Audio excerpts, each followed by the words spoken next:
Kung maalala ninyo, 2 months ago, kinumpara namin ni Martin ang Geely M Grand against the king of subcompact sedans, the Toyota Vios. And nung na-post ang video na yon, marami sa inyo nag-comment, MG5 naman! Pero, medyo na-delay lang ng konti, pero as you can see, your wish is our command. Kaya naman for this comparo, ang dala namin is the Geely M Grand Premium versus the MG5 Alpha. I'm your host, Stanley Ching, yung senpai ng turbuhan. And no Martin, no problem. Kasama natin ang video executive ng Philcoche, si Vincent Villa, otherwise known as Kuya V. Hindi yung nickname ko. Oh, Tito V.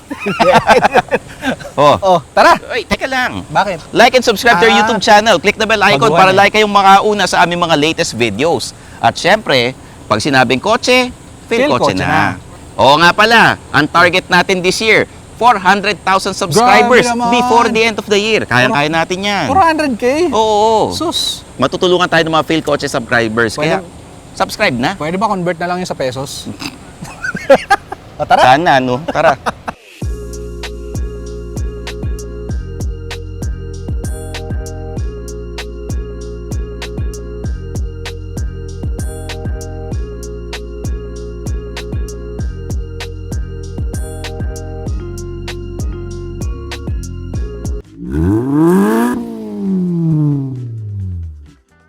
Kotse ba?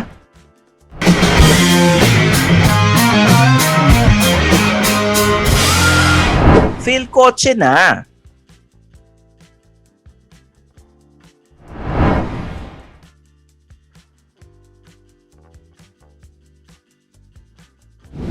Bago natin simulan, presyo muna. The MG5 Alpha is priced at 938,888 pesos. And dito sa Geely M Grand Premium, ito ay nasa 959,000 pesos. Okay, so simulan muna natin sa harap. Siyempre. Oh, syempre. Sa harap, itong MG5, may malaking chrome na grille na broken into smaller pieces para hindi siya takitingnan. Meron pa itong automatic LED headlights with leveling function and LED DRLs. Dito rin naman sa Geely M Grand Premium, meron siya malaking grille. Medyo Euro-inspired nga ang look nito eh. Tapos may chrome trim siya dito sa frame, sa vertical slats, do sa lower garnish, and dito sa supposed to be fog light housing. LED ang automatic projector headlights ito, pati ang DRL. Pareho nga palang may sunroof itong mga sedan na ito, pero maliit lang at nasa harap siya sa may front passenger. And dahil nandito na tayo sa harap, tignan natin ang makina. Okay, parehas lang may 1.5 liter naturally aspirated engine ang dalawang sedan na ito. Pero magkaiba sila ng output. The Geely M Grand has 102 horsepower and 142 Nm of torque paired to a CVT with eco, comfort, and sport modes. Ang MG5 naman ay may 113 horsepower and 150 Nm of torque paired also to a CVT. In the city, the M Grand was able to get 9.7 km per liter in light to moderate traffic. Sa highway naman, nagtala ito ng 16 km per liter. Ang MG5 naman ay nakakuha ng 9.3 km per liter sa city. Pero sa highway, nakalamang ito kasi nakakuha siya ng 18 km per liter. As for dimensions, the MG5 is 4,601 mm long, 1,818 mm wide, 1,489 mm tall at may wheelbase of 1,680 mm. Ang Geely M Grand naman ay may sukat na 4,638 mm long, 1,822 mm wide, 1,460 mm tall, and 2,650 mm na wheelbase na mas maikli ng konti sa MG5.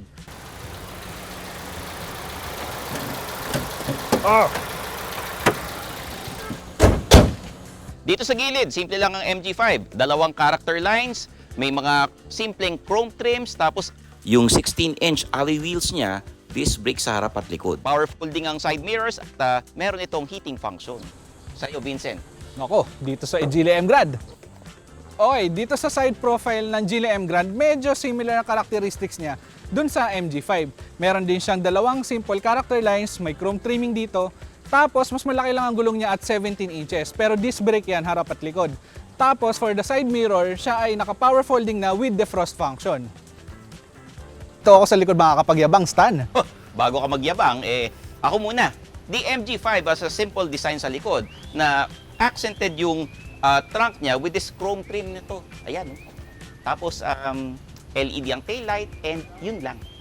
Well, as you know, the Geely M Grand Premium has an LED taillight assembly. Tapos itong light bar niya, LED rin, and meron tong startup pattern kapag in-on mo yung sasakyan or in-unlock, tulad nito. Aba. Pero, Pero buksan ano? muna natin ang trunk. Sige, Okay. manual truck. The MG5 has a 512 liters of trunk space. Yun na yun? Oh, yun na yun. Well, the Geely M Grand Premium only has 500 liters of space. Kulang ng 12 pero malaki na rin, 500 liters. Kaso, Kaso ano na naman?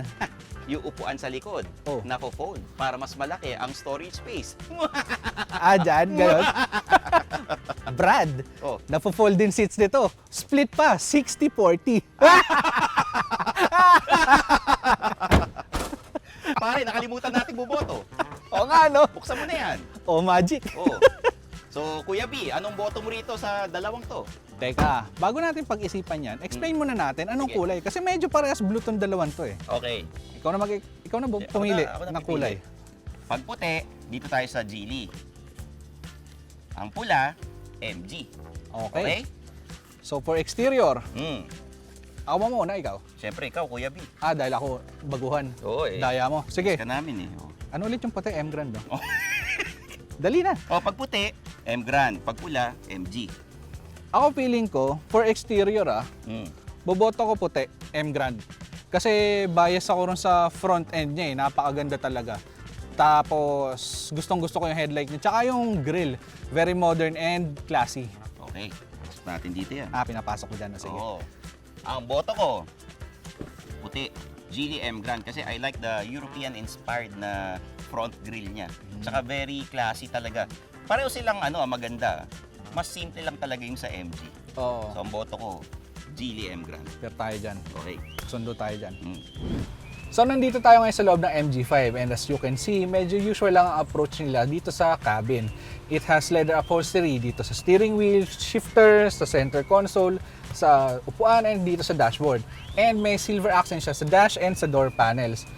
Ang highlight nitong dashboard is this 10-inch touchscreen with Apple CarPlay and Android Auto. Pero ang something unusual dito na mapapansin mo lang pag nandito ka na ay ang aircon controls dahil wala siya underneath the touchscreen. Nandito siya.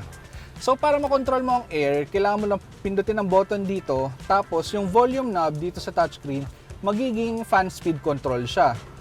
Ayan. Tapos pindutin mo siya ulit para maging temp control, kung hot or cold ang trip mo. Tapos isa pang pindot ulit para itong knob babalik siya as volume control. So yun lang naman yung kailangan makasanayan dito sa MG5 kasi aside from that, everything is usual. Meron ka dito ang 6-way powered seat for the driver, sa front passenger powered din, 4-way. And then nandito sa gauge yung trip computer. Andito sa steering wheel ang volume control, tapos yung info buttons for the trip computer, and then meron siyang dedicated stock for the cruise control. Tapos ang push start button nandito where it's supposed to be. Tapos dito sa baba we have the shifter, tapos itong electronic parking brake with auto brake hold. So dito sa taas meron tayong sunroof na may solid cover. So hindi madaling tatagos ang init. Ikaw Sen Paistan, musta ka dyan sa likod? Maluwag dito, Kuya V. Very spacious. Kasya ang tatlong average size na adults. Tapos, yung legroom niya, maluwag rin. Yung headroom niya, for a guy like me na 5'6 ang height, okay na okay. Pero, wala siyang center armrest, wala masyadong bottle holders, pero, meron naman siyang dalawang USB ports. Buti ako dito sa harap na may armrest ako. Oo. Pero tara, tingnan natin yung Geely. O, tara. The MG5 Alpha has the following features: smart keyless entry, push start button, 6-way powered driver's seat, 4-way powered front passenger seat, 10-inch touchscreen with Apple CarPlay and Android Auto, 6 speakers, electronic aircon control, electronic parking brake with auto brake hold, leather upholstery.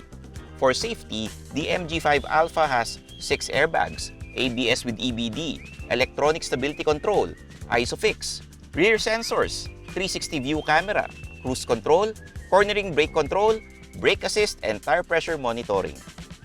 Dahil taga-Pilcoche ako, obviously, hindi ko first time dito sa loob ng Geely M Grand Premium. Pero nakakapanibago pa rin talaga itong blue and white leather interior niya. Lalo sa seats kasi ito ay leather, ito ay suede.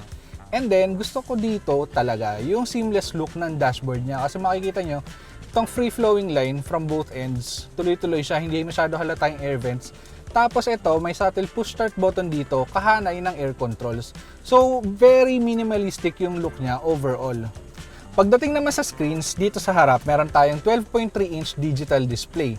Tapos dito, mukha lang siyang malaki, pero yung actual screen size lang nito ay 8 inches.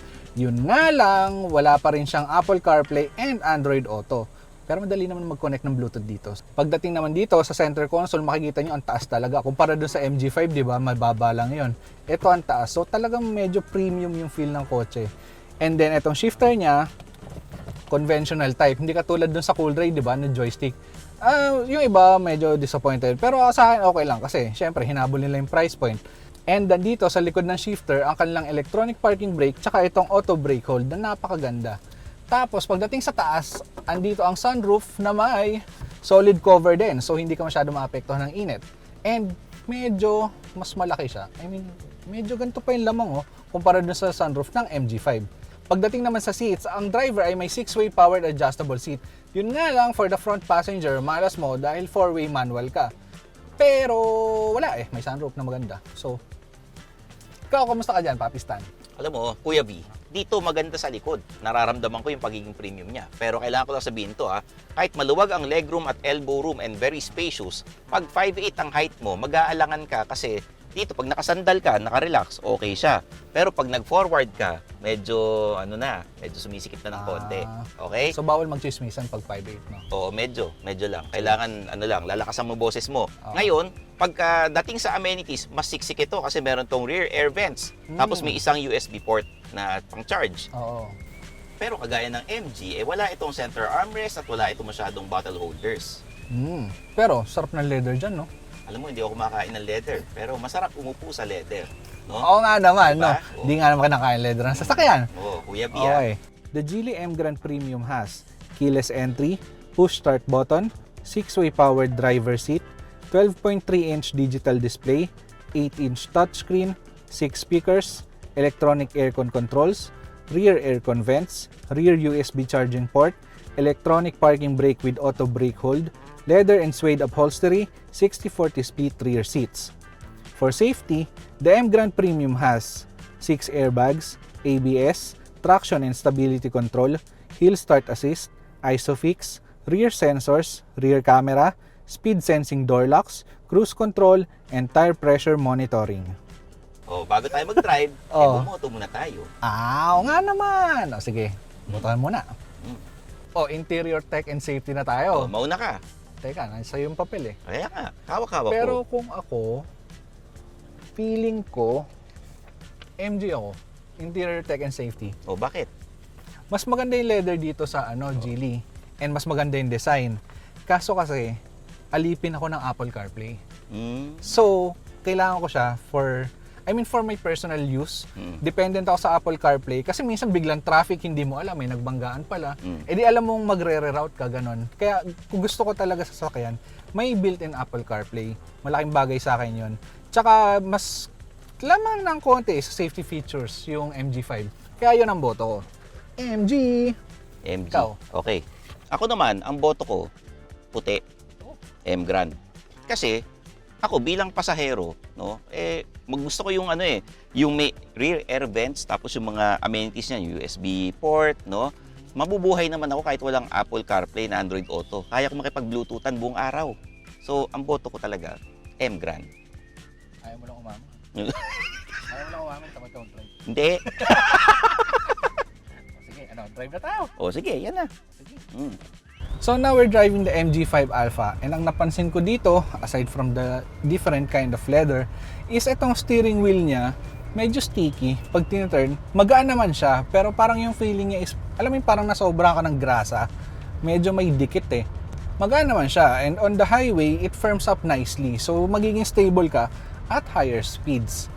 Yun nga lang, for the response of the pedals, meron siyang rubber band effect na usually associated sa CVTs. Yun yung pag inapak mo, medyo may delay bago siya kumagat, tsaka yung mag-accelerate talaga. So, if you're going to overtake, lalo na inside the city, kailangan timplahin mo and tsempohan mo kasi kailangan mo ng certain momentum para magawa mo siya ng maayos. As for the braking naman, okay lang naman siya, medyo malambot and hindi naman nakakangalay sa city traffic. And also, meron ka ditong auto brake hold. So, nakakatulong yun para hindi ka lagi nakaapak sa pedal kung stop and go. As for ride comfort, medyo naglilin siya towards the firm side. Pero hindi naman siya jarring. Yun nga lang, yung road imperfections, mas mararamdaman mo siya hanggang sa steering wheel. Pero hindi naman siya sobrang mapapaganyan ka kung nasa EDSA ka. Very tolerable naman. Ganun. Ikaw, Papi Stan, kamusta dyan sa likod? Alam mo, Kuya B, the riding comfort is okay kasi based sa price point niya. And napansin ko, medyo mainit yung leather niya nung unang umupo ako. Yung aircon dito, umaabot naman hanggang sa likod, pero iba pa rin pag may rear aircon vents. Yung NVH niya, hindi mo naririnig yung ingay sa labas. At komportable talaga. So, I like it din. Talaga nakukulangan ka lang sa aircon. Oo, sa aircon. Iba may aircon eh. Di ba? Nasa likod naman. ka. Malaking bagay yun. So tara, lipat tayo sa Geely. Yeah. So ano ba yung contact points? Itong steering wheel, itong shifter, itong center console armrest, tsaka itong door panels. Kasi ang lambot niya yung leather. Tapos itong top portion ng door panel, malambot din siya kahit medyo plasticky. Hindi siya nakaka-irita kung medyo chill ka sa traffic, ganyan. And then, ang steering response niya, hindi naman siya sobrang gaan. It's weighted nicely. Pero, it firms up on the highway. So what that does is magiging stable ka pag nasa highway at higher speeds. Hindi ka magiging wobbly lalo na kung medyo napitik ka. Hindi ka biglang liliko in another lane. As for the throttle and braking response, okay lang naman siya. Yung braking natin medyo soft, pero hindi siya yung soft na hindi kumakagat. Mararamdaman mo naman siyang mag-bite pero hindi siya yung sobrang aggressive. As for the throttle, dahil nga meron lang siyang 103 horsepower and naka-CVT siya, hindi siya very responsive. There's noticeable delay, lalo na kung magta-try ka ng overtaking. Pero understandable and acceptable naman na yun, lalo na kung sa ganitong price range. Isa pa, ang isang benefit ng ganong response is fuel efficient siya. To sabi ko nga kanina, nakapag 9.7 to sa city and 16 sa highway. Hindi naman na masama yun, lalo na for a non-turbo sedan. As for ride comfort, medyo lang konting lamang ng comfort ito kesa sa MG5. Pero in terms of NVH, medyo quits lang sila. Yun nga lang, ma-appreciate ko talaga dito is yung greenhouse niya, yung visibility and yung pasok ng light dahil mas malaki nga itong sunroof. Pero hindi siya downside kasi nga, pag ayaw mo, solid naman yung cover niya. Ikaw, Papi Stan, musta dyan sa likod habang nagda-drive tayo? Alam mo, Kuya B, ramdam ko yung sinasabi mo dahil sobrang komportable ako dito sa likod at malaking ginhawa yung may rear aircon vents ka, lalo na kung katatapos lang ng mga ilang araw na umulan medyo mainit-init tsaka pag summer. And alam mo pare, napansin ko tahimik nga siya, no? Except for pag may mga dumaan na truck sa tabi mo tsaka yung mga motor na walang tambucho. Yun. Pero overall, I like it. Okay, Papi Stan. Tayo magbotohan habang Sige. nasa daan. Huwag naman, nakaparada naman tayo sa gilid. So, Kuya B, boto na. Ako. Well, this time, babalik tayo sa puti. Dito ako sa M Grand. Kasi nagustuhan ko talaga yung driving feel dito. Itong contact points, yung response niya, tsaka gusto ko yung medyo mas maganda yung suspension niya kaysa rin sa MG5. Kaya ang boto ko, M Grand. Okay. Kuya B, ang boto ko, puti. Oh. M Grand. Kasi ang laking ginhawa nung may rear air vents. Sa riding comfort, halos pareho sila ng MG. Pero malaking ginhawa to. Aircon sa likod malamig, di ba? Lalo na mainit to Oo. Alam mo, nasa Pilipinas tayo Sige, tara. Okay. Husgahan na natin to. Yun naman tayo magaling nanguhusga talaga tayo Uy, hindi ako. Baka ikaw lang. Damay mo na Mari naman ka ako. pa. So, Senpai Stan, Mm. andito na tayo. Time na para magbotohan. Dahil bago ka, Kuya B, may ako mali hindi, tama. Bilang mo na. Ako magbibilang. Okay. Ako magbibilang. Hirap Sige. maging beginner. Sa MG5, isa. Isa lang. May isa lang. Sige. Ito naman ang boto natin sa Geely M Grand. 1, 2, 3, 4, 5. Wow. Overwhelming. Pero syempre, pag-uusapan pa rin natin ang last criteria. Yun ay ang pinakamabigat, ang value for money. Okay. So, Tito Stan, alin dito ang gusto mo? Nakalata na ako sa iyo. Kanina sabi mo sa akin, senpai, naging papi, tapos ngayon tito. Grabe ka naman. Ano talaga evolution of man. Alin dito ang pipiliin mo? Okay. MG5 or M Grand? Value for money Oh. Ang pipiliin ko sa value for money, puti. Geely M Grand. Kasi malaking bagay sa akin yung bukod sa rear aircon vents, yung mas kumpleto yung niya, yung amenities.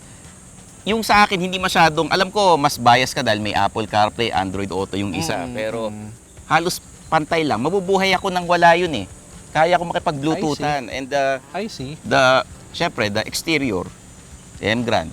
Interior, masarap pumupo Ano dun yun? sa, Ano yun? pumupo ka dun sa leather. Okay. Ikaw kasi kinakain mo yung leather eh. Oh, ako naman. Kinakain mo eh. O ikaw naman, Kuya B. Oh, hindi na kasi Kuya B. Oo. Anyway, ang boto ko, Mm. well, M Grand din. Kasi kahit na mas mahal siya kaysa dun sa MG5 Alpha, na-justify naman niya kasi yung amenities niya, hindi lang for the driver, for the passengers din. Kasi nga, lalo sa likod, di ba, may rear aircon vents which is very useful for a hot country like the Philippines. Tsaka kahit wala siyang Apple CarPlay and Android Auto, well yun nga, na-justify niya yung price point niya eh. Siyempre, kayong mga viewers, iba ang daily driving conditions nyo and preferences. Oo. Kaya naman ang payo namin dito sa PhilCoche, i-test drive ninyo yung mga sasakyan na ito para kayo rin ang humusga. So there you have it for our comparo review of the MG5 Alpha and the Geely M Grand Premium. Premium. Yan. Premium nga. Oo, premium akong tao eh, di ba? So paano ba yan? Kita-kits tayo sa next video. I'm your host Stanley Chi, ang yung senpai ng Turbuhan. And ako si Vincent Villa, ang walang nickname.